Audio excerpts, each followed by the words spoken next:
America की दिग्गज retail company Amazon की मुश्किलें कम होने का नाम नहीं ले रही हैं।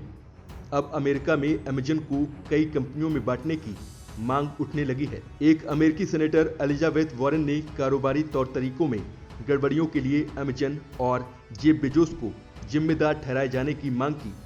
साथ ही अमेजन को कई कंपनियों में तोड़ने की मांग उठाई है। ये बात तब उठाई गई जब इसी हफ्ते कंपनी के कारोबार के गलत तौर तरीके अपनाने का खुलासा करने वाली एक मीडिया रिपोर्ट सामने आई। इस रिपोर्ट के मुताबिक अमेजन के सैकड़ों इंटरनल पेपर की जांच में पाया गया कि अमेजन भारत में दूसरी कंपनियों के प्रोडक्ट की नकल करके प्राइवेट ब्रांड बना रही है।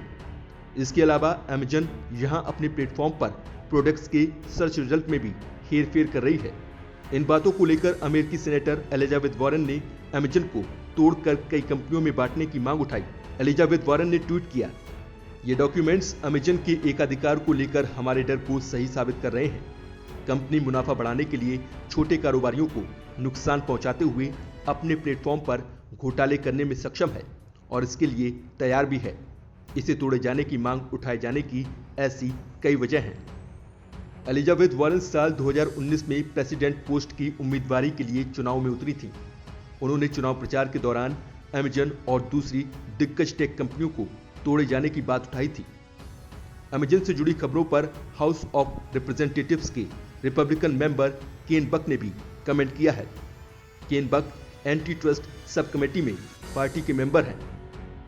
अमेजन के फाउंडर जेफ बेजोस ने पिछले साल संसद की एंटी ट्रस्ट सब कमेटी के सामने बयान दिया था कि कंपनी प्राइवेट लेवल बिजनेस को बढ़ावा देने के लिए अपने एम्प्लॉयज को सेलर्स के डेटा का दुरुपयोग करने से रोकती है।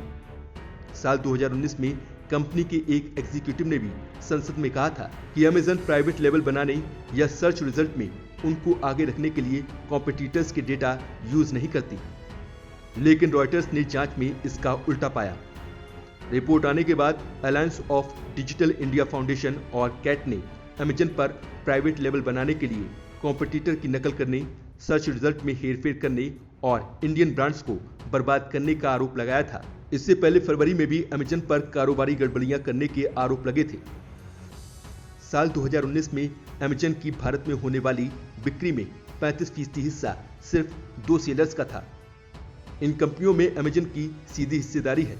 इसके मुताबिक अमेजन के 4 लाख विक्रेताओं में सिर्फ 35 विक्रेताओं की ही इसकी कुल ऑनलाइन बिक्री में करीब 2/3 हिस्सेदारी है। नियमों के मुताबिक अमेजन बिक्री करने वाली कंपनी में खुद हिस्सेदारी नहीं ले सकती और इस तरह से कुछ कंपनियों या फिर विक्रेताओं की मोनोपोली भी नहीं रखी जा सकती है। इस रिपोर्ट के बाद भारत में अमेजन के कारोबार पर तत्काल रोक लगाए जाने की मांग उठाई गई थी।